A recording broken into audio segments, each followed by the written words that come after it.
ఎట్టో కట్టేయండి.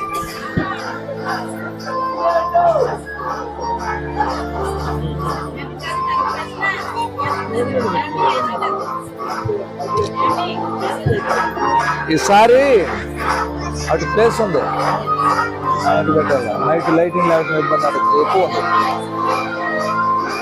ఆయన లేనిదే ఒక సందర్భాన్ని మనం విన్నాం. ఆయన లేనిదే కుటుంబంలో వ్యక్తిగతంగా సంతోషం ఉండదు విన్నాం. ఎక్కడ ఈ వాక్యం?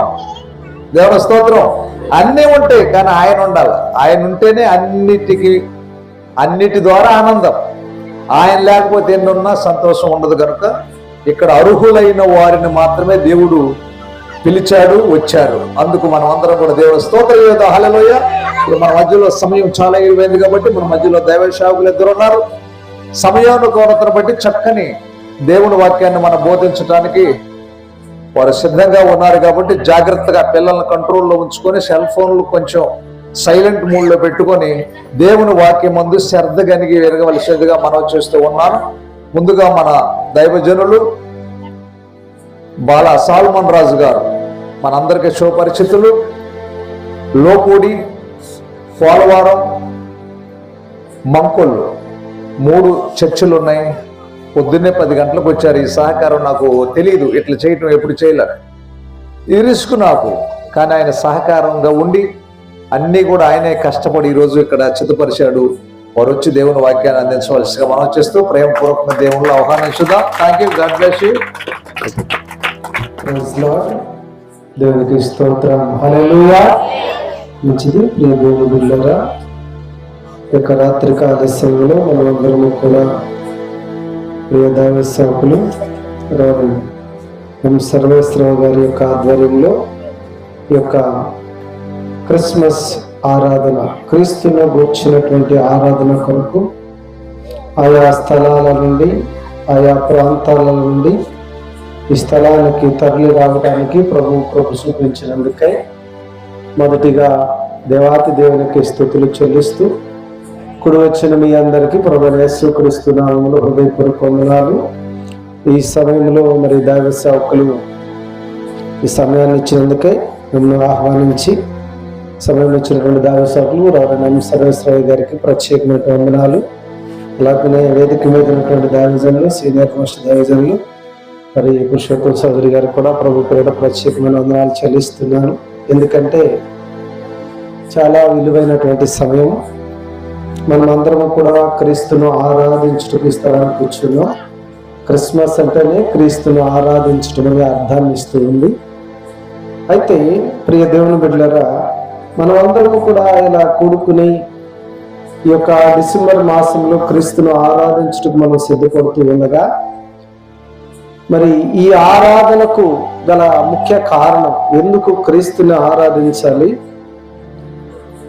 ఈ యొక్క ఆరాధనకు గల ముఖ్య కారణాన్ని మనము గమనించవలసినటువంటి అవసరత మనకెంతో ఉంది.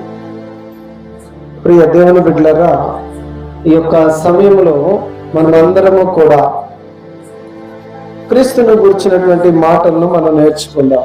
ఎందుకంటే యేసుక్రీస్తుని విశ్వసించి ఈ స్థలానికి వచ్చాం. రాని వారు అనేకులు ఉన్నారు. వారి యొక్క ఆలోచన, వారి యొక్క ఉద్దేశములు ఏమైనా ఉండొచ్చు. కానీ వచ్చేటువంటి మనము క్రీస్తును ఆరాధించుటకు గల పరిస్థితులను మనం తెలుసుకోవలసినటువంటి అవసరత మనకుంది. ఈ లోకంలోనికి చాలా మంది వచ్చి ఉన్నారు, కానీ క్రీస్తు రాకలో ఒక ప్రత్యేకత ఉంది. మనకున్న అవసరత తీర్చుటకు ఆయన ఈ లోకానికి వచ్చారు. ఒక మనిషి యొక్క అవసరం ఒకవేళ ఈ లోకంలో డబ్బే అయితే ఆయన డబ్బు పంచిపెట్టేవారిగా వచ్చేవారు. ఒకవేళ ఒక మంచి టెక్నాలజీ అందించే వ్యక్తిగా అయితే కనుక వస్తే మంచి టెక్నాలజీని అందించేవారు ఆయన. లేక ఒక క్రొత్త విషయాన్ని, గొప్ప విషయాలను తెలియజేయడానికే కనుక వస్తే ఒక గురువుగా ఆయన, ఒక మాస్టర్గా వచ్చేవారు. కానీ మనిషికున్న ఒక అవసరత ఎన్నటికీ తీరనిది, అది కొరతగా మిగిలిపోయినది. ఆ మిగిలిపోయినటువంటి ఆ కొరత అవసరం ఏమిచ్చైనా దాన్ని కొనలేనిది, తీర్చలేనిది, దాన్ని పూడ్చలేనిది ఆ కొరత. ఆ అవసరత, కొరత లేదనుకంటే ఆ అవసరం ఎంతో అవసరం. మన యొక్క అవసరం అంటే సర్వ మానవాళి యొక్క అవసరత తీర్చడానికి మనుషుడు ఎంతగానో ప్రయత్నం చేసినప్పుడు ఆ అవసరత తీరక అట్లే ఉండిపోయి ఉన్నది. ఈ యొక్క అవసరతను మనము పరిశీలించినట్లయితే అందరి ఎడల, మన అందరి ఎడల కలిగి ఉన్న పాప భారము, ఆ పాప భారము ద్వారా దాని నుండి విడిపించబడ్డకు, విముక్తి కలుగుటకు, విడుదల కలుగుటకు, దాని కొరకు సమస్త మానవాళి వెతుకుతున్నటువంటి దినాలవి. కాబట్టి ఆ దినాల్లో ఒక మనిషి యొక్క ఈ పాపము నుండి విడిపించగలిగే మార్గం ఏముందని ఆ భూలోకంలో ఉన్న సమస్త మనుషులు కూడా ప్రయత్నాలు చేస్తూ ఉన్నప్పుడు, ఆ ప్రయత్నంలో చాలా మంది ఒక మార్గాన్ని ఎంచుకున్నారు. పాపానికి ప్రాయశ్చిత్తం రక్తం అవసరమని ఆ రక్త ప్రోక్షణ పశువుల యొక్కయు, గొర్రెల యొక్కయు, మేకల యొక్కయు రక్తము ద్వారా పాపము నుండి విడుదల కలుగుతుందని ఆ కలిగినటువంటి కొద్దిపాటి జ్ఞానాన్ని బట్టి దాన్ని అనుసరించారు. కానీ వాటి యొక్క రక్తము ద్వారా పాపము నుండి విడిపించబడటం, విమోచించబడటం అసాధ్యమని బైబిల్ గ్రంథం చెబుతుంది. హెబ్రీ పత్రిక 10వ అధ్యాయము 4వ వచనములో. మన యొక్క అవసరత తీర్చడానికి గల మార్గం ఏముంది? మరి ఎలా మన అవసరత తీర్చబడుతుంది? మనమంటే కొద్దిపాటి ఆ మిడిమిడి జ్ఞానంతో ఉన్నాం. బైబిల్ గ్రంథంలో మనం పరిశీలన చేస్తూ ఉన్నప్పుడు ఒక చక్కని మాట కనిపిస్తూ ఉంది. మత్తయి సువార్త 1వ అధ్యాయము 21వ వచనం. ఆమె యొక్క కుమారుని కనును తన ప్రజలను వారి పాపముల నుండి ఆయనే రక్షించును. చాలు, దేవుని స్తోత్రం. ప్రియ దేవుని బిడ్డలారా, మనిషికున్న అవసరత తీర్చబడటం, పాపం నుంచి విడిపించబడటం, ముక్తి కలగటం. దీని కొరకు లోకంలో ఉన్న అనేకులు వారి వారి గ్రంథాలను బట్టి వాటిని అనుసరిస్తూ ఆ పాపము నుంచి విడిపించబడ్డకు వారు సర్వ ప్రయత్నాలు చేస్తున్నటువంటి దినాల్లో మనకు బాగా తెలిసినటువంటి ఒక ఆయన ఉన్నారు. పరావస్తు సూర్యనారాయణ గారు, బ్రాహ్మణ కుటుంబం నుంచి వచ్చినటువంటి ఒక వ్యక్తి. ఆయన ఒరిస్సా ప్రాంతంలో పూరి జగన్నాథ్ ఆలయానికి, ఆ ఆలయంలో ఉన్నటువంటి 1500 ఎకరాలకు ఒక దాతగా, ఒక అధిపతిగా ఉండి దాని మీద ఆ చూస్తూ పరిరక్షణ చేస్తూ ఉన్నటువంటి వ్యక్తి. ఆయన యవన దశలో ఉండగా ఆయన తన యొక్క బ్రాహ్మణ తత్వంలో ఆ యొక్క దానిలో ఉపనయనం నేర్చుకోవడానికి వారి మధ్యలో ఆ యవన దశ బిడలో గురువు వద్దకు చేర్చబడినటువంటి సమయంలో వారి గ్రంథాలను చదువుతూ ఉన్నప్పుడు ఆ గ్రంథాల్లో ఒక చక్కని మాట వ్రాయబడింది. తద్రక్తం పరమాత్మన పుణ్యాదాన బలియాగం అని. అనగానే తన గురువు గారిని అడిగాడు అనమాట, ఈ చదవబడినటువంటి ఈ వాక్యానికి ఎవరై ఉన్నారు? ఈ యొక్క రక్తము ఎవరిది? పరలోకం నుండి వచ్చినటువంటి వ్యక్తి ఎవరు? ఎవరిని మనం ఆరాధించాలి? ఆ వ్యక్తినే కదా ఆరాధించాలి అని ఇక్కడ వ్రాయబడింది అని చెప్పి, పాప పరిహారార్థం రక్ష ప్రోక్షణం భద్రక్తం పుణ్యాదాన బలిదాన యాగం అని వ్రాయబడినటువంటి ఆ మాటను గురించి వివరాలు తెలుసుకోవడానికి తన గురువు గారి దగ్గరికి వెళ్ళారు. చాలా సార్లు ప్రయత్నం చేశాడు యవనస్తుడు. కానీ ఆ గురువు గారు చెబుతున్న మాట ఒకటే, దాంతో ఇప్పుడు నీకు అవసరం లేదు, మిగిలిన వాటిని ఫాలో అవ్వు, మిగిలిన వాటిని నేర్చుకోవాలి. అది అతని జీవితంలో ఒక క్వశ్చన్ మార్కుగా మిగిలిపోయింది. పరావస్తు సూర్యనారాయణ గారి యొక్క జీవితంలో ఆ క్వశ్చన్ మార్కుగా మిగిలిపోయిన దాన్ని తెలుసుకోవడానికి ఆయన ప్రయత్నం చేస్తున్నటువంటి దినాల్లో ఒక రోజున తన కారులోనే వెళుతూ ఒక చోట నుండి మరొక చోటకు వెళుతూ ఉండగా ఒక వాక్య శబ్దం వినపడిందనమాట ఆ వ్యక్తికి. పాపం పోవాలంటే యేసుని నమ్మాలి అనే మాట. దేవుని స్తోత్రం. ఆ మాట మైక్ లో ఇలాగే ఆ మార్గంలో వెళుతూ ఉండగా తన కారులో కూర్చున్నటువంటి ఆ వ్యక్తికి చెవుల్లోకి చొచ్చుకుని పోతా ఉంది. తనకు ఏదైతే డౌట్ ఉందో, మదిలో మెదులుతూ ఉందో దాని గురించి అది ఆ వార్త వినబడగానే అతను వెంటనే డ్రైవర్కి చెప్పి కారు ఆపమని దిగి ఆ వినటాన్ని ప్రారంభించాడు.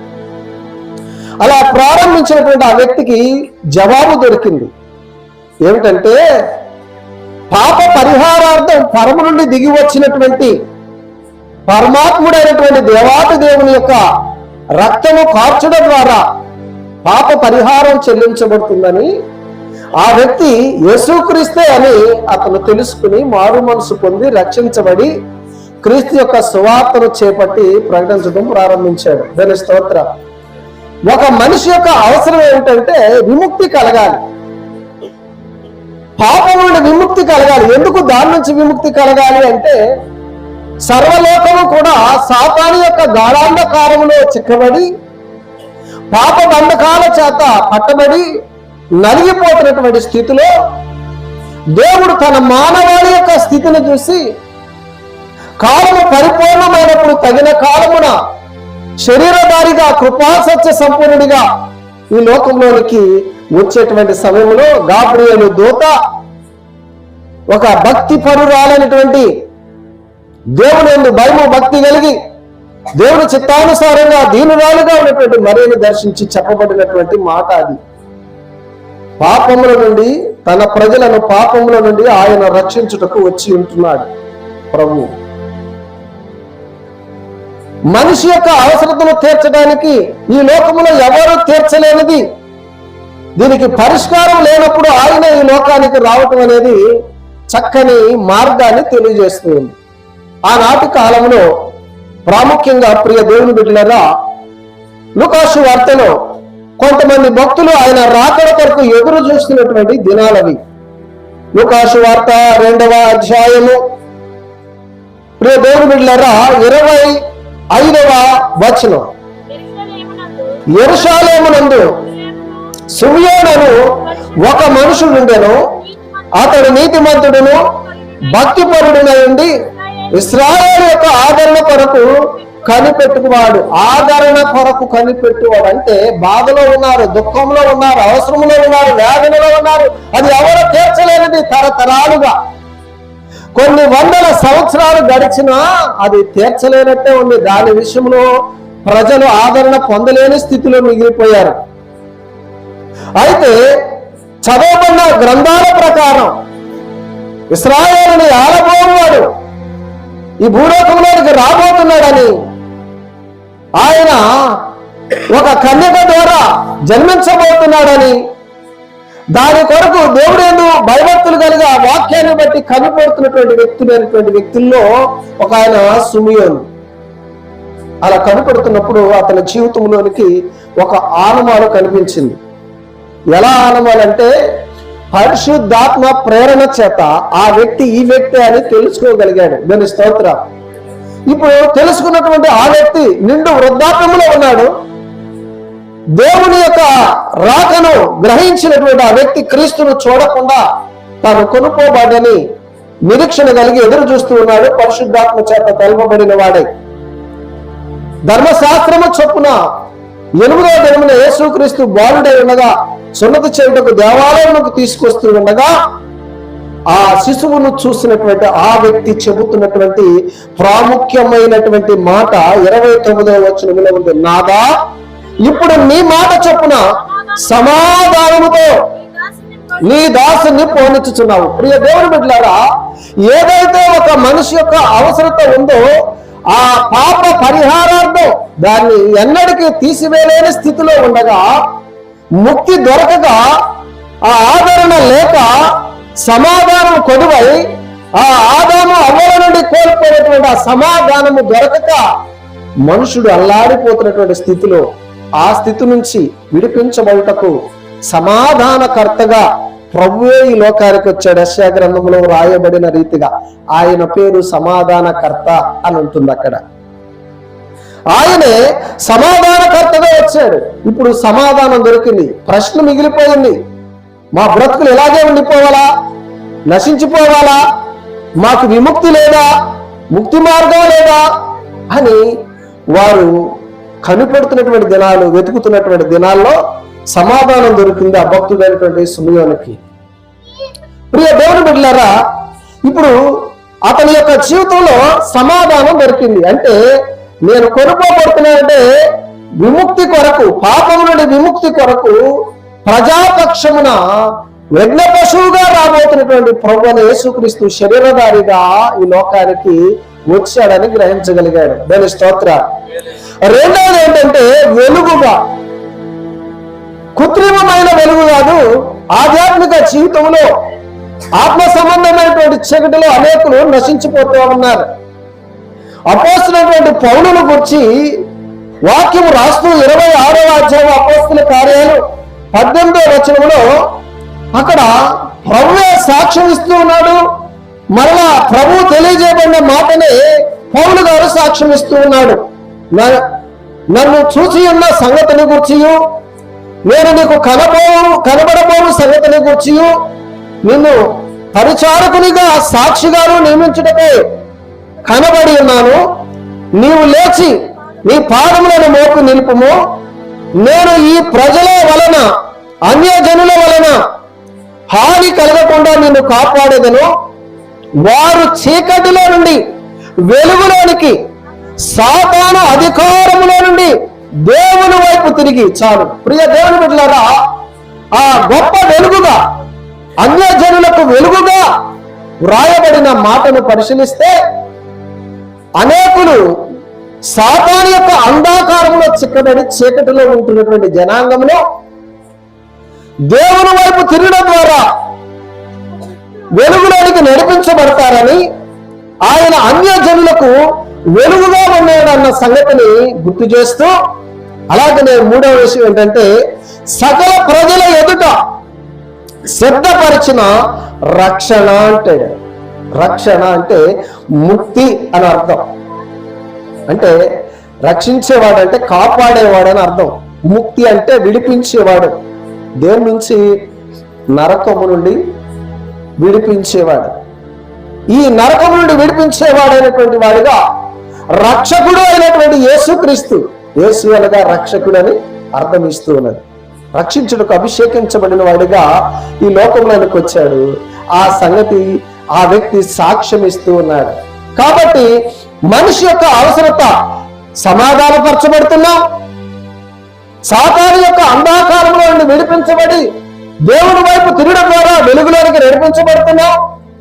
ఆ వెలుగులోనికి నడిపించబడిన మనము ముక్తి పొందుతున్నాం, రక్షించబడి. అంతేకాదు 38వ వచనంలో కూడా ఒక మాట వ్రాయబడింది. ఆమె కూడా ఆ గడియలోనే లోపలికి వచ్చి దేవుణ్ణి కొనియాడి యెరూషలేములో విమోచన కొరకు కనిపెడుచున్న వారందరితో ప్రభువును గురించి మాట్లాడుచుండెను. ప్రియ దేవుని బిడ్డలారా, హన్నా అనబడుతున్నటువంటి ఆ స్త్రీ 84 సంవత్సరాల వయసు కలిగి ఉండి కూడా దేవాలయంలో దేవుని యందు భయభక్తులు కలిగి నడుస్తూ దేవుని యొక్క రాకడ కొరకు కనిపెడుతున్నటువంటి వ్యక్తిలో, విడిపించబడుటకు కనిపెడుతున్న వ్యక్తి తన యొక్క జీవితంలో ఉంటూ ఉండగా ఈ క్రీస్తును గూర్చి తెలుసుకున్నటువంటి ఆమె కూడా ఏమంటుందంటే విమోచన కొరకు, అంటే విముక్తి కొరకు, ముక్తి కొరకు. విముక్తి, విముక్తి అంటే విడిపించబడటం, ముక్తి అంటే పొందటం.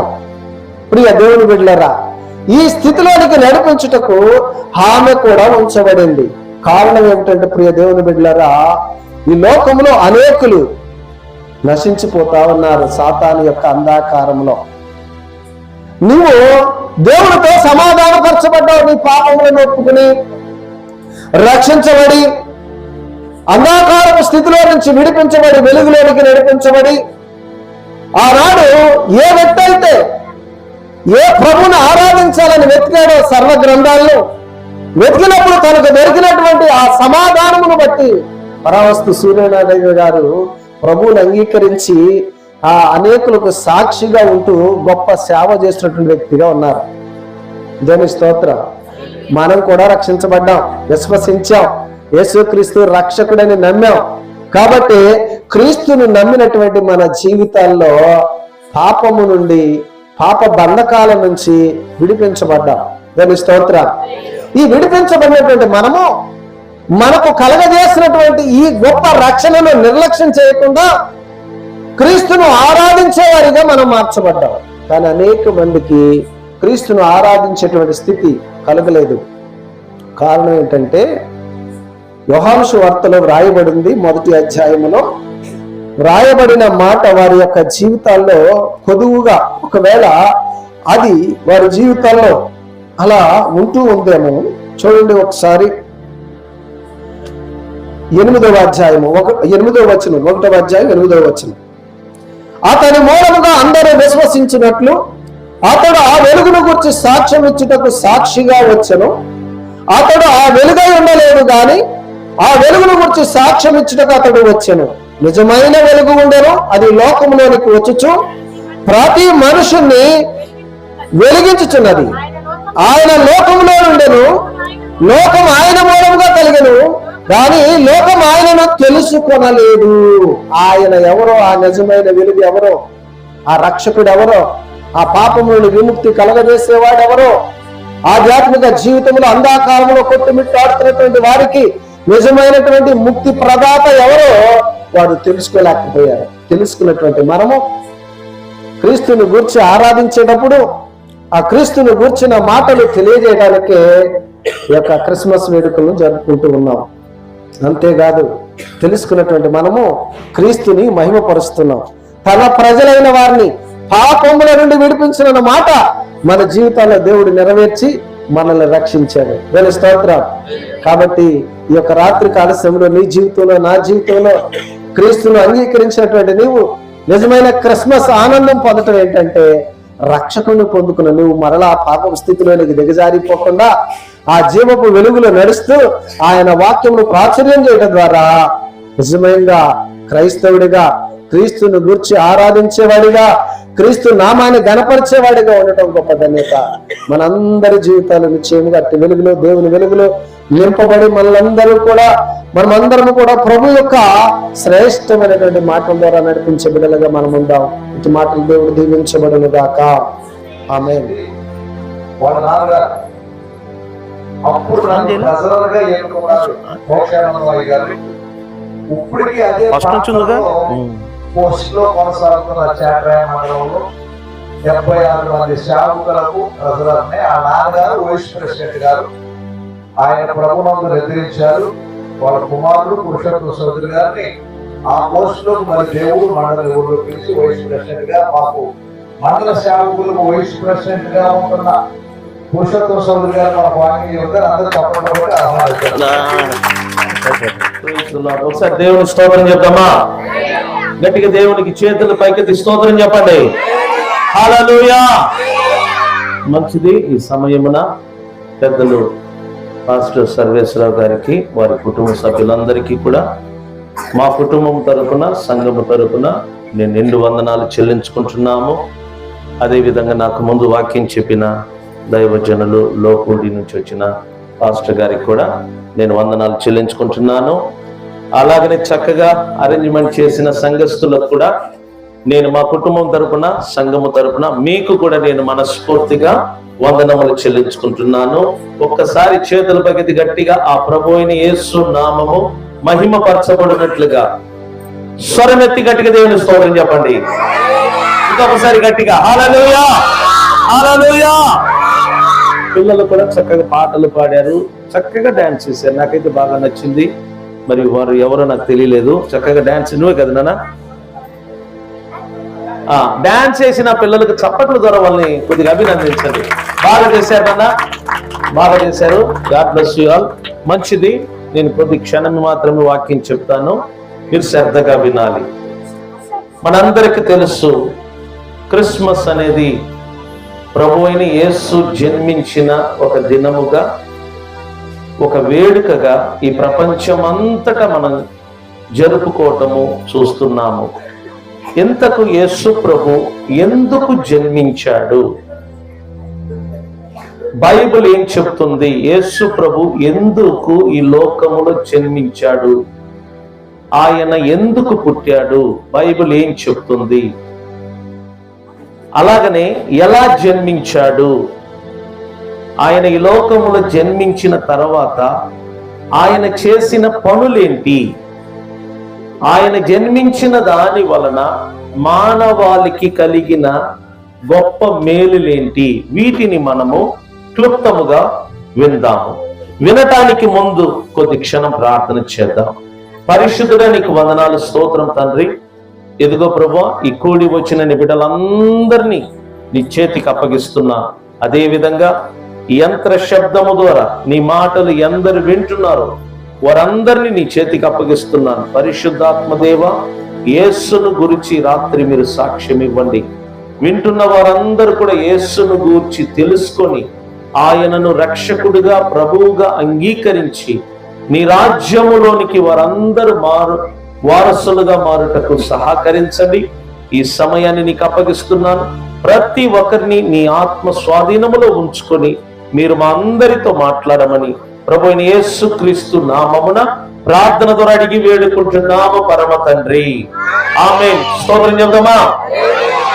ప్రియులారా, యేసు ప్రభు ఎందుకు జన్మించాడు, ఎందుకు పుట్టాడు? బైబిల్ ఏం చెప్తుంది దాని గురించి? బైబిల్ ఏమంటుందంటే, యేసు ప్రభు సత్యమును గూర్చి సాక్ష్యమిచ్చుటకు జన్మించాడు. దేని గురించి అంటే చెప్పండి? సత్యమును గూర్చి సాక్ష్యమిచ్చుటకు జన్మించాడు. ఒకసారి యేసు ప్రభును పిలాతు బంధించి ఆయనను నిలబెట్టినప్పుడు అప్పుడు ప్రభు చెప్తాడు, నేను సత్యమును గూర్చి సాక్ష్యమిచ్చుటకే ఈ లోకములోనికి వచ్చి తిని, నేను పుట్టి తిని అని ప్రభు అయిన యేసు ఈ లోకములో ఉన్నప్పుడు ఆయన సెలవిచ్చాడు. యేసు ప్రభు ఎందుకు పుట్టాడు? మిమ్మల్ని అడుగుతారు ప్రజలు, యేసు ప్రభు ఎందుకు పుట్టారండి? మీరు చర్చికి వెళ్తున్నారు కదా, మీరు ప్రార్థనలు చేస్తున్నారు కదా, క్రిస్మస్ ఆరాధన జరుపుకుంటున్నారు కదా, మిమ్మల్ని ప్రజలు అడుగుతారు యేసు ప్రభు ఎందుకు పుట్టాడు అంటే మీరు సమాధానం చెప్పాలి. యేసు ప్రభు సత్యమును గూర్చి సాక్ష్యమిచ్చుటకు ఆయన ఈ లోకములో పుట్టాడు. యోహాను సువార్త 18వ అధ్యాయం 20-21 ఆ వాక్య భాగాలను మీరు ఇంటికెళ్ళి చదివి చూడండి.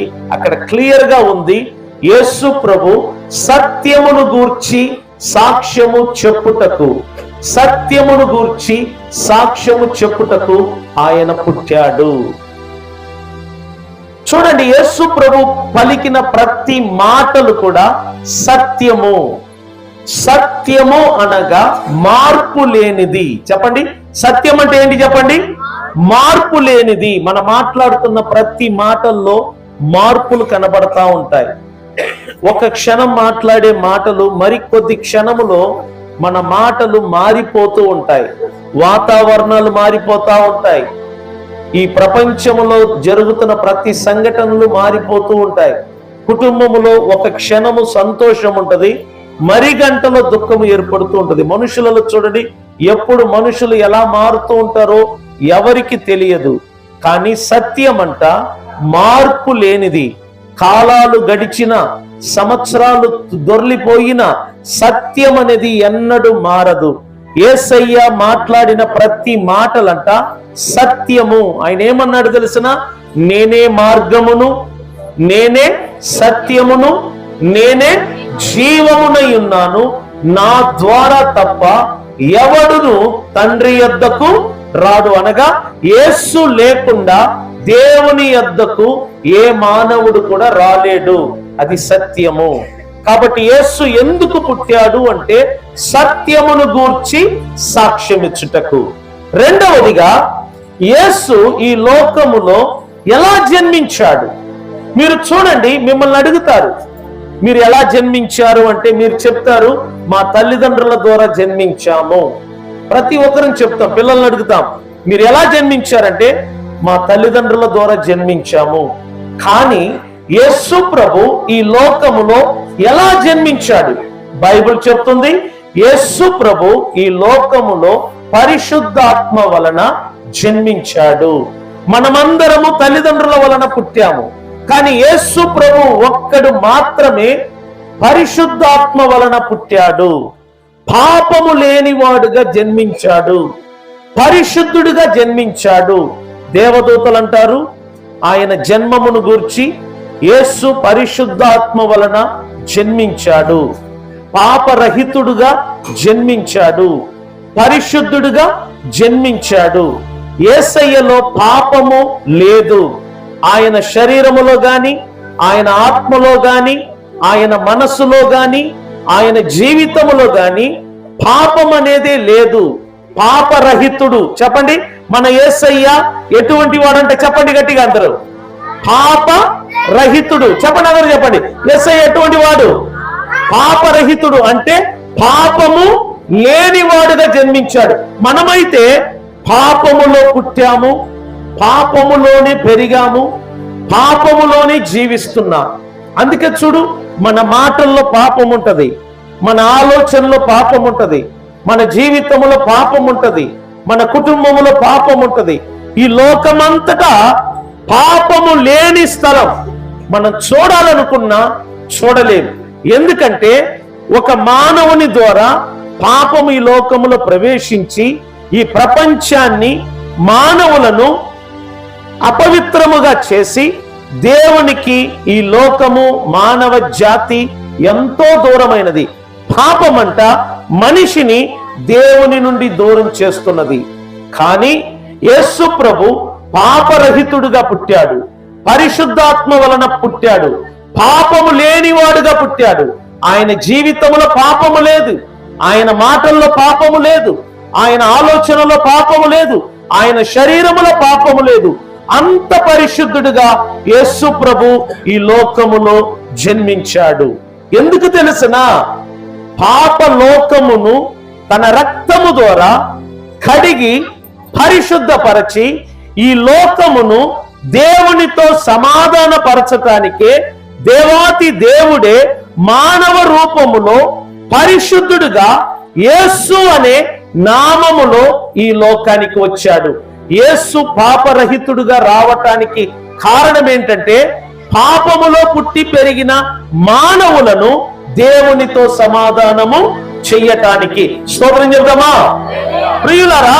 ప్రతి మనిషి అంట పాపములో పుట్టి పెరిగాడంట. ప్రతి మానవుడు పాపిగా పిలవబడుతున్నాడు.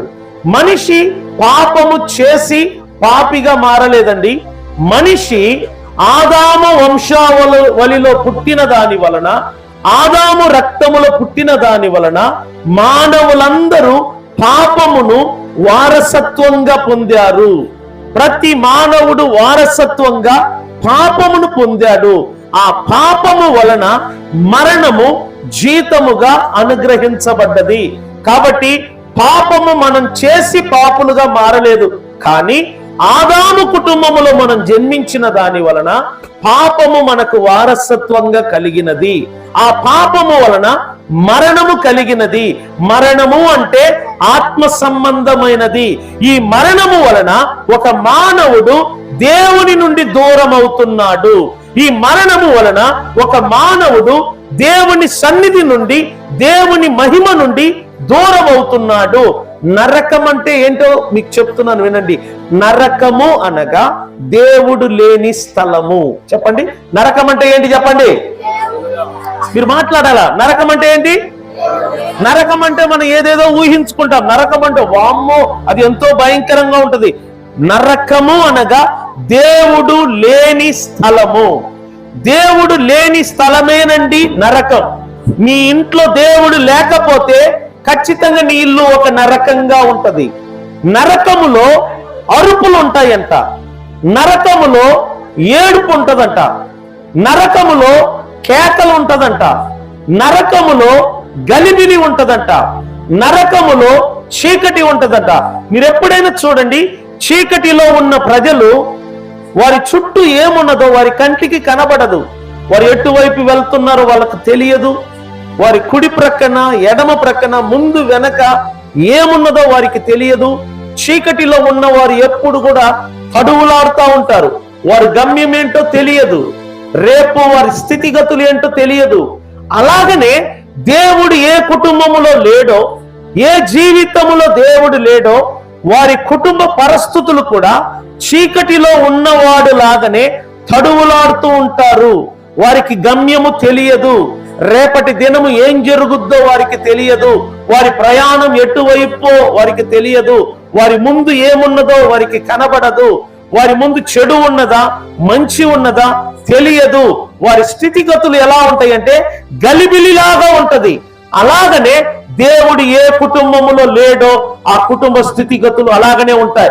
ఒకవేళ మీ ఇంట్లో గలిబిలి ఉంటే, ఒకవేళ మీ ఇంట్లో ఏడుపు ఉంటే, ఒకవేళ మీ ఇంట్లో అరుపులు ఉంటే, ఒకవేళ మీ ఇంట్లో కేకలు ఉంటే, ఒకవేళ మీ ఇంట్లో నెమ్మది సమాధానము లేకుండా ఎప్పుడు గొడవలు ఉంటే, నేను చెప్తాను, మీ ఇంట్లో దేవుడు లేడు. మీకు దేవుడు అవసరం, మీకు వెలుతురు అవసరం, మీకు యేసు అవసరం. అందుకనే యేసు ఈ లోకములోనికి పవిత్రుడుగా, పరిశుద్ధాత్మ వలన పాపము లేనివాడుగా జన్మించాడు. ఆ యేసయ్య ద్వారానే మీ ఇంటిలో ఉన్న చీకటి తొలగిపోతుంది. మిమ్మలను పట్టి పీడిస్తున్న ప్రతి చెడు తొలగిపోతుంది. మీ జీవితంలో పని చేస్తున్న పాపము తొలగిపోతుంది. నరకములో ఉంటున్న మీ కుటుంబాలను దేవుణ్ణి తీసుకొని వచ్చి మీ ఇంటిని పరలోకంగా మారుస్తాడు. స్తోత్రం చెప్తామా? నరకము అనగా దేవుడు లేని స్థలం, పరలోకము అనగా దేవుడు ఉన్న స్థలాన్ని పరలోకం అంటారు.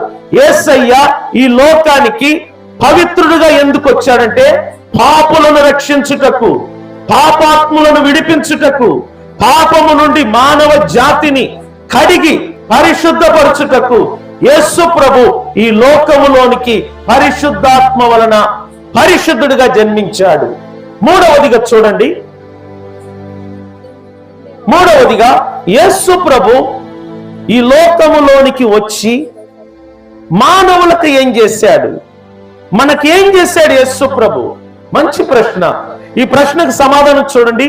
యేసు ప్రభు ఈ లోకానికి సత్యమును గూర్చి సాక్ష్యం ఇచ్చుటకు వచ్చాడు. 2, యేసు ప్రభు పరిశుద్ధాత్మ వలన పవిత్రుడుగా జన్మించాడు, పాపరహితుడుగా జన్మించాడు. మూడవదిగా ఆయన ఈ లోకానికి వచ్చి మానవులైన మనకు ఏం చేశాడు? జాగ్రత్తగా వినండి. యేసు ప్రభు 33.5 సంవత్సరం ఈ లోకములో జీవించాడు. తనకు 30 సంవత్సరం వయస్సు వచ్చినప్పుడు బాప్టిజం తీసుకొని తన్ను తాను పూర్తిగా పరిశుద్ధాత్మ దేవునికి సమర్పించుకొని ఆయన నడిపింపులో దేవుని పరిచర్య చేశాడు. ఇటు మానవులకును దేవునికి మధ్యవర్తిగా ఉండి ఆయన పని చేశాడు. ముఖ్యముగా శిలువ మీద యేసు ప్రభు మానవ జాతికి మేలులు చేశాడు. ఆయన చేసిన మేలులు ఏంటో చెప్తాను వినండి. మొదటి మేలు, మన పాపములను యేసు తానే తన మీద మోసుకున్నాడు శిలువ పైన. నా పాపము, ప్రతి మనిషి పాపము, ఆది మానవుడైన ఆదాము నుండి ఆఖరి మానవుడు ఎవరో మనకు తెలియదు. మానవులందరి పాపమును యేసు ఒకసారి తన మీద మోసాడు. ఆ పాపమునకు శిక్ష తానే అనుభవించాడు. వాస్తవానికి మనము ఆదాము కుటుంబములో పుట్టాం. మనకు ఆది మానవుడు ఒక కుటుంబ యజమానుడు లాంటి వాడు, ఒక వేరు లాంటి వాడు. ఆయన కుటుంబములో మనం పుట్టిన దాని వలన మనం పాపులుగా చేయబడ్డాం. మనం పాపులుగా చేయబడిన దాని వలన శాపములు, రోగములు, కరువు, బాధలు, కలవరము, అసమాధానము, అశాంతి ఇవన్నీ మనం అనుభవిస్తున్నాం. ఈరోజు మానవ జాతి శ్రమలు, బాధలు, కష్టాలు అనుభవించుటకు కారణం ఆదామనే కుటుంబములో మనం పుట్టిన దాని వలన ఈరోజు మనం బాధపడుతున్నాం. అందుచేత ఆదాము వంశములో కాకుండా, ఆదాము కుటుంబములో కాకుండా పరిశుద్ధాత్మ వలన యేసయ్య పుట్టాడు. ఆయన శిలువ మీద మనందరి పాపములను మోసాడు. అర్థం చేసుకోండి, ఒక మనిషి తప్పు చేశాడు, ఆ తప్పుకు అతడు శిక్ష అనుభవించాలి. కానీ ఆ తప్పును మరొకడు నేను భరిస్తానంటే అది ఎంత బాధకరం. నేను చిన్నప్పుడు ఒక పుస్తకం చదివాను. ఒక స్కూల్లో ఒక క్లాసులో ఒక బాబు తప్పు చేశాడు. అతడు చేసిన తప్పు ఏంటంటే దొంగతనం చేశాడు. తను బీద కుటుంబానికి చెందినవాడు. తన కుటుంబంలో ఆ రోజు భోజనం లేకపోవటం వలన ఒట్టి చేతులతో బడికి వచ్చాడు. భోజన సమయం అయినప్పుడు బెల్లు కొడితే ఆ చిన్న బాలుడికి ఆకలయ్యి ఏం చెయ్యాలనో తెలియక తన తోటి స్నేహితుడి యొక్క టిఫిన్ బాక్సును దొంగలించి అందులో ఉన్న అన్నమును తినేశాడు. ఎందుకంటే ఆకలి మంట. నొప్పి భరించలేక వేరొకని టిఫిన్ బాక్సును దొంగతనం చేసి దానిని తినేశాడు. తర్వాత భోజనం బెల్లు కొట్టినప్పుడు ఎవరి బాక్స్ వాళ్ళు తీసుకుంటున్నట్టే ఈ అబ్బాయి తన బాక్సును చూస్తే లోపల అన్నము లేదు, ఖాళీ అయి ఉన్నది. అయ్యో, నా టిఫిన్ బాక్స్ లో ఉన్న అన్నాన్ని ఎవరో దొంగతనం చేసి తిన్నారు అని ఇతడు వెళ్ళి ప్రిన్సిపాల్కి కంప్లైంట్ ఇచ్చాడు. అప్పుడు ప్రిన్సిపాల్ స్టూడెంట్స్ అందరిని నిలబెట్టి కర్ర తీసుకొని ఎవరు ఈ అబ్బాయి బాక్స్ను దొంగతనం చేసి దొంగతనంగా తిన్నారు అని కర్ర తీసుకొని బెదిరించినప్పుడు ఆ చిన్న బాలుడు ముందుకొచ్చి, అయ్యా, ఈరోజు మా ఇంట్లో ఏమీ వండలేదు, అందువలన నేను ఒట్టి చేతులతో వచ్చాను, ఉదయం కూడా నేనేం తినలేదు, ఆకలికి తట్టుకోలేక ఆ బాక్స్ కనబడితే నేను దొంగలించి అందులో ఉన్న అన్నం మొత్తాన్ని తిన్నాను, నన్ను క్షమించు అని ఆ బాబు ముందుకొచ్చి అడుగుతున్నాడు. కానీ ఈ అబ్బాయి అంటున్నాడు, నా టిఫిన్ బాక్స్ను వాడు దొంగతనం చేశాడు గనుక, వాడే తన తప్పును ఒప్పుకున్నాడు గనుక వాడికి శిక్ష పడాలి, వాడిని కొట్టాలి, గంట సేపు మోకాలేపించి 2 చేతులు పైకి ఎత్తాలి, ఆ శిక్ష పడితేనే నా మనసు కుదుట పడుద్ది, నాకు తృప్తిగా ఉంటదని ఈ అబ్బాయి ప్రిన్సిపాల్ని డిమాండ్ చేస్తున్నాడు. కానీ ఆ చిన్నవాడు శిక్ష అనుభవించే అంత శక్తి బలము వాడి దగ్గర లేదు. అప్పుడు ఆ క్లాసులోనే ఒక బలవంతుడు స్టూడెంట్ ఉన్నాడు. వాడు ముందుకొచ్చి, ఆ అబ్బాయి తప్పు చేసింది నిజమే, తన తప్పును కూడా వాడు ఒప్పుకున్నాడు కదా, శిక్ష అనుభవించే బలము శక్తి వాడికి లేదు గనుక వాడి కోసం నేను శిక్ష అనుభవిస్తాను, వాడి స్థానములో నేను మోకాలేస్తాను, వాడి స్థానములో నా 2 చేతులు పైకెత్తి ఆ అబ్బాయి కోరినట్లుగా గంట సేపు నేను మోకాల మీద ఉంటానని తప్పు చెయ్యని ఒక బాలుడు తప్పు చేసిన బాలుడు పక్షంగా వచ్చి శిక్షను ఎలా అనుభవించాడో అలాగనే పాపులైన మన కొరకు, పాపములు పుట్టిన మన కొరకు, పాపములు జీవిస్తూ ఇతరులను బాధ పెడుతూ దేవుణ్ణి దుఃఖపరుస్తున్న మన కొరకు మన స్థానములో యేసయ్య శిలువ మీద శిక్షను అనుభవించాడు. వాస్తవానికి మనము శిక్ష పడాలి, అక్కడ మనము శిక్షను అనుభవించాలి, మరణ శిక్ష మనకు రావాలి, మనలను సిలువ వెయ్యాలి, కొరడాలతో మనలను కొట్టాలి. ఎందుకంటే మన మనస్సాక్షి మీద చేయబెట్టి ఆలోచిస్తే ఒక రోజుకు మనం తెలిసి తెలియక ఎంతమందిని బాధ పెడుతున్నాం, మన నోటి మాటలతో ఎంతమందిని విమర్శిస్తున్నాం, ఎంతమంది మీద ఘోరాలు మాటలు చెప్తున్నాం, ఎన్ని తప్పులు మనం చేస్తున్నాం, ఇతరులు చూసి చూడక ఎన్ని మోసాలు మనం చేస్తున్నాం. వీటన్నిటికి శిక్ష మనం అనుభవించాలి. కానీ బైబిల్ చెప్తుంది, వీటన్నిటికి శిక్ష దేవుని కుమారుడైన క్రీస్తు శిలువ మీద అనుభవించాడట. స్తోత్రం చెప్పండి. అదేనండి నీకు నాకు యేసయ్య చేసిన మేలు. నీ కొరకు నీ తల్లిదండ్రులు కూడా శిక్ష అనుభవించలేదు. నీ కొరకు నీ భార్య, నీ కొరకు నీ భర్త, నీ కొరకు నీ గ్రామస్తులు, నీ కొరకు నీ అధికారులు కూడా శిక్ష అనుభవించలేదు. నీ కొరకు యేసయ్య ఒక్కడే శిలువ మీద నీ పాపములను మోసి నీ పాపములకు శిక్షను తానే అనుభవించాడు. ఇటువంటి దేవుడు ఈ సృష్టిలో, ఈ ప్రపంచంలో ఎవరు లేరు. అటువంటి యేసయ్యకు మనము చప్పట్ల ద్వారా ఘనత మహిమను చెల్లించాలి. హల్లెలూయా, హల్లెలూయా. యేసు మన కొరకు ఏ మేలు చేశాడంటే మన పాపములను తాను మోసి మన పాపములకు ఆయన శిక్ష అనుభవించాడు. ఆయన మీద శిక్ష మోపబడ్డది. దాని అర్థం ఏంటి తెలిసిన? మనకు శిక్ష లేదు అని అర్థం. శిక్ష నుండి మనం విడుదల పొందాం, పాపము నుండి మనం విడుదల పొందాం. ఒక పాపం మాత్రమే కాదు, బైబిల్ అంటుంది మన రోగములను తానే మోసాడంట. మన రోగములకు ఆయన బలి అయ్యాడంట. ఆయన పొందిన గాయముల వలన మనకు కలిగిన రోగములకు స్వస్థత కలుగుతున్నది. స్తోత్రం చెప్పండి. మీరు రోగముతో బాధపడుతున్నారా? బలహీనతలో ఉన్నారా? ఒకవేళ మీరు వెళ్తున్న డాక్టర్ వలన, మీరు వాడుతున్న మందుల వలన మీ శరీర రోగానికి నయము కాకపోవచ్చు, కానీ బైబిల్ అంటుంది యేసయ్య పొందిన గాయముల వలన నీకు నీ శరీరానికి పరిపూర్ణమైన ఆరోగ్యం, పరిపూర్ణమైన స్వస్థత కలుగుచున్నది. మీరు నమ్మినట్లయితే ఈ రాత్రి మీరు స్వస్థత పొందుతారు. స్తోత్రం చెప్పండి. యేసయ్య పాపుల రక్షకుడు మాత్రమే కాదు, యేసయ్య నీ రోగములకు వైద్యుడై ఉన్నాడు. హల్లెలూయా. ఆయన చేసిన రెండవ మేలు నీ రోగములకు స్వస్థతను కలిగించాడు. మూడవది ఏంటి తెలిసిన? నీ మనస్సాక్షిని కడిగి శుద్ధీకరిస్తున్నాడు తన రక్తము ద్వారా.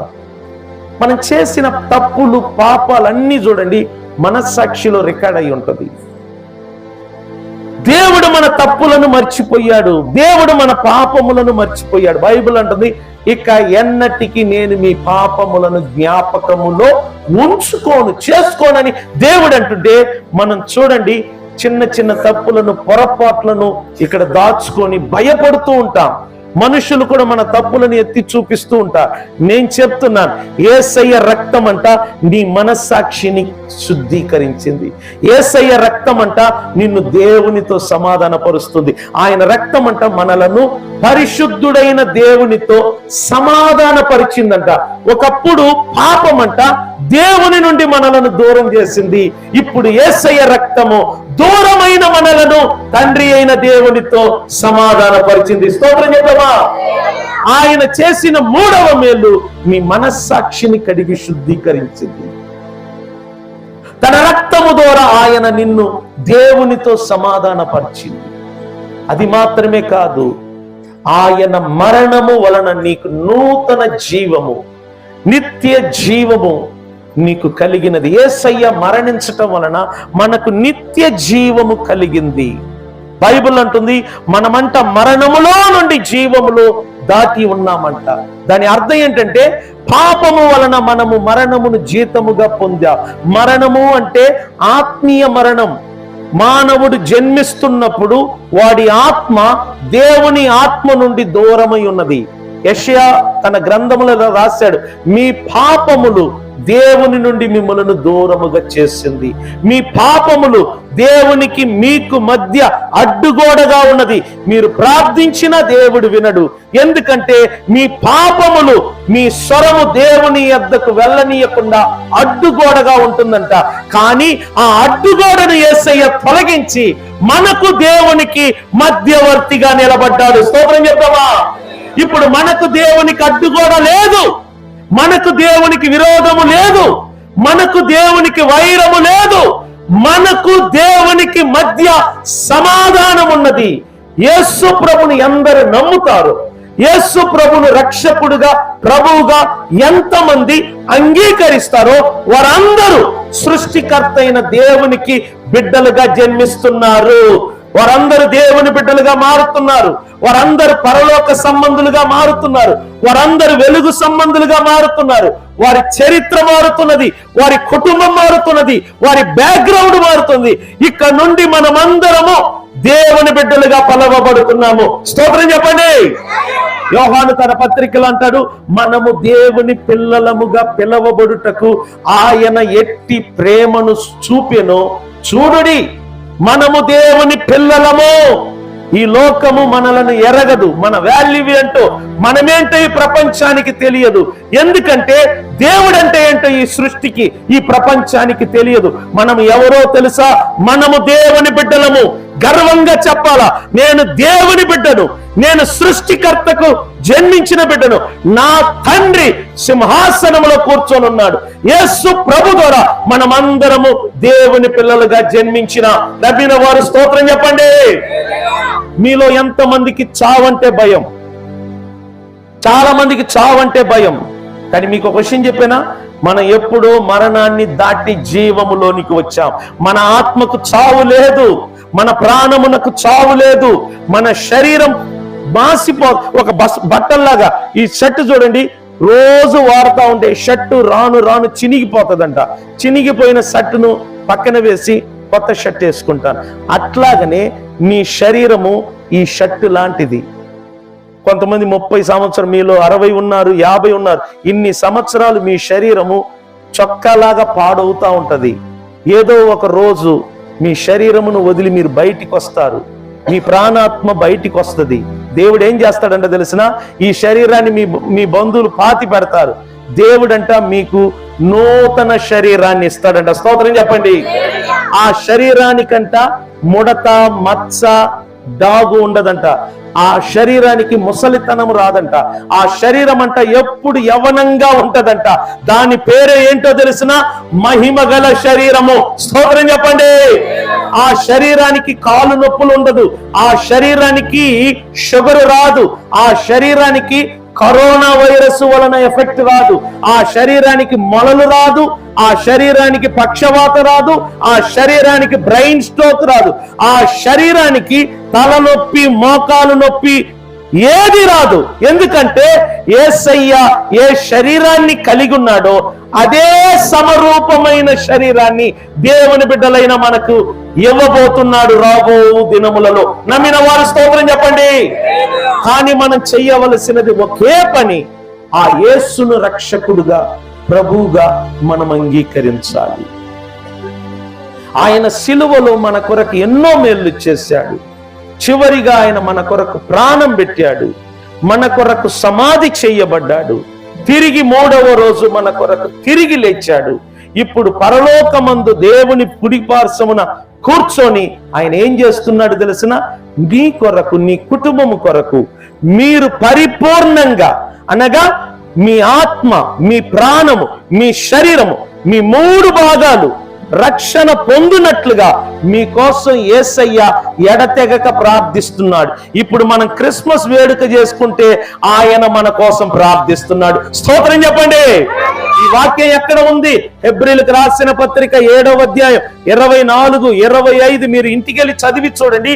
మనము సంపూర్ణముగా రక్షణ పొందవలేనని ఆయన ప్రధాన యాజకుడుగా దేవుని కుడిపార్శ్వమున మన కొరకు ఎడతెగక ప్రార్థనలు చేస్తున్నాడు. నీ కొరకు మీ పిల్లలు చేస్తున్నారో లేకపోతే పాస్టర్లు చేస్తున్నారో నాకు తెలియదు, కానీ నేను ఒకే మాట చెప్తున్నా, మనందరి కొరకు యేసయ్య ఒకడు ప్రార్థిస్తున్నాడు. అటువంటి యేసయ్యకు చేతులు పైకెత్తి స్తోత్రం చెప్తామా? నన్ను అడుగుతారు, పాస్టర్ గారు మా కోసం ప్రార్థించండి. నేను యథార్థంగా చెప్తాను, నేను చేస్తాను చెయ్యను తర్వాత సంగతి. ఎందుకంటే పాస్టర్ గారుగా విశ్వాసులు అడిగినప్పుడు నేను చేస్తానని చెప్పి మర్చిపోవచ్చు. నేను మనిషిని కదా. కానీ వాళ్ళకు ఒక మాట చెప్తాను, మీకోసం నేను చేసినా చెయ్యకపోయినా మీ అందరి కోసం యేసు ప్రభు విజ్ఞాపన ప్రార్థన చేస్తున్నాడు. ఆయన ప్రార్థన అంట ఇక్కడ మనలను కాపాడుతుందంట. ఆయన ప్రార్థన అంట ఇక్కడ మనలను రక్షిస్తుందంట. మన ప్రార్థన కాదు సుమా, నీ ప్రార్థన కాదు నిన్ను కాపాడేది. యేసయ్య ప్రార్థన నీ కుటుంబాన్ని, నిన్ను కాపాడుతుంది. ఆయన భూమిలో ఉన్నప్పుడు తండ్రితో అన్నాడు, తండ్రి మీరు నాకు అనుగ్రహించిన వారి కొరకు ప్రార్థిస్తున్నాను. వారు వెళ్ళి వాక్యం చెప్పినప్పుడు ఆ వాక్యమును విని నమ్మిన వారందరి కొరకు, అనగా శిష్యులు చెప్పిన వాక్యమును చదివే కదా మన నమ్మిన మన అందరి కొరకు యేసయ్య ఆ రోజు ప్రార్థించాడు. ఈ రోజు కూడా పరలోకమందు ప్రార్థిస్తున్నాడు. యేసయ్య విశ్రాంతి తీసుకోవటం లేదు తండ్రి సన్నిధిలో. యేసయ్య ఇప్పుడు కూడా మీకోసం ప్రార్థిస్తున్నాడు. మీరు చేయాల్సినది ఒకే ఒక పని అండి, యేసు ప్రభును నమ్ముకోండి. రెండవదిగా యేసయ్యను గురించి సిగ్గుపడకుండా 10 మందికి చెప్పండి. యేసయ్యను గురించి సిగ్గుపడకుండా 10 మందికి బోధించండి. యేసయ్యను నమ్ముకోమని 10 మందికి చెప్పండి. మీ బంధువులకు చెప్పండి, మీ కులస్తులకు చెప్పండి, మీ బిడ్డలకు చెప్పండి. మీరు ఒకే మాట చెప్పండి, మీరు చనిపోయే లోపు యేసును నమ్ముకోండి, చనిపోండి అనండి. ఎందుకంటే యేసయ్యను నమ్ముకోకుండా ఎవరైనా చనిపోతే మరలా వారు దేవుణ్ణి కనులారా చూసే అవకాశం వారికి లేదండి. నేను అదే చెప్తా ఉంటాను, నువ్వు 1 కోటి రూపాయలు సంపాదిస్తావో, 1000 కోట్లు సంపాదిస్తావో, 100 ఎకరాలు సంపాదిస్తావో, ఏది సంపాదించినా మనిషి చనిపోయిన తర్వాత తీసుకెళ్లేది ఏమీ లేదు. తర్వాత బాధపడిన అవకాశం లేదు. మనిషి బ్రతికున్నప్పుడే వాడు యేసును నమ్మాలి. మనిషి బ్రతికున్నప్పుడే వాడి పాపాలు క్షమించబడాలి. మనిషి బ్రతికున్నప్పుడే వాడు రక్షించబడాలి. మనిషి బ్రతికున్నప్పుడే వాడు దేవుని బిడ్డగా మారాలి. చనిపోయిన తర్వాత రక్షణ పొందటము, పాప క్షమాపణ కలగటం అనేది జరగదు. ఈ రాత్రి మిమ్మల్ని అదే అడుగుతున్నాను, మీలో ఇంకను రక్షణ పొందని వారు ఎవరైనా ఉన్నారా? యేసును నమ్మని వారు ఎవరైనా ఉన్నారా? మీ బంధువులు గాని, మీ రక్త సంబంధులు గాని, మీలో ఎవరైనా ఉంటే ఈ గ్రాండ్ క్రిస్మస్ సందర్భంగా నేను చెప్తున్నాను, యేసును బలముగా మీరు నమ్ముకున్నారు. యేసునందు విశ్వాసం ఉంచిన మీరు రేపు ఇంటికెళ్ళి మొట్టమొదటిగా మీరు చెప్పవలసిన పని ఏంటంటే, మీ కుమారులకు, మీ కుమార్తెలకు, మీ కోడలకు, మీ మనమ సంతానానికి యేసును నమ్ముకొని రక్షించబడి మీరందరూ దేవుని బిడ్డలుగా మారండి. ఎందుకంటే ఇక సమయము లేదు, వచ్చువాడు ఆలస్యము చెయ్యక వచ్చును. అందువలన మనందరము రక్షించబడాలని ఆయన తన వాగ్దానమును గూర్చిన రాకడను ఆలస్యము చేస్తున్నాడు. ప్రభు మీకోసం వచ్చాడు, మీ కొరకు చనిపోయాడు, మీ కొరకు తండ్రి వద్దకు వెళ్ళాడు, మీ కొరకు ప్రార్థిస్తున్నాడు, తిరిగి మీ కొరకు రానై ఉన్నాడు. ఆయన వస్తున్న ఈ దినములలో దేవుని బిడ్డలైన మీరు మౌనంగా ఉండకూడదు. మీ గ్రామములో మీరు మౌనంగా ఉండకూడదు. ప్రభువును నమ్ముకోండి. యేసును గురించి 10 మందికి చెప్పండి. 10 మందిని యేసు ప్రభు దగ్గరికి తీసుకురండి. ఈసారి నేను ఇక్కడికి వస్తున్నప్పుడు ఈ స్థలము కాదు, ఇంకా అలాంటి డబుల్ స్థలములు పెట్టేటట్టుగా ఉండాలి. స్తోత్రం చెప్పండి. ఆ విధంగా మీరు పని చేసినప్పుడే ఈ క్రిస్మస్ ఆరాధనను బట్టి ప్రభు సంతోషిస్తాడని తెలియచేస్తూ ఈ సమయాన్ని దైవజనులకు అప్పగిస్తున్నాను.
సరిపోయి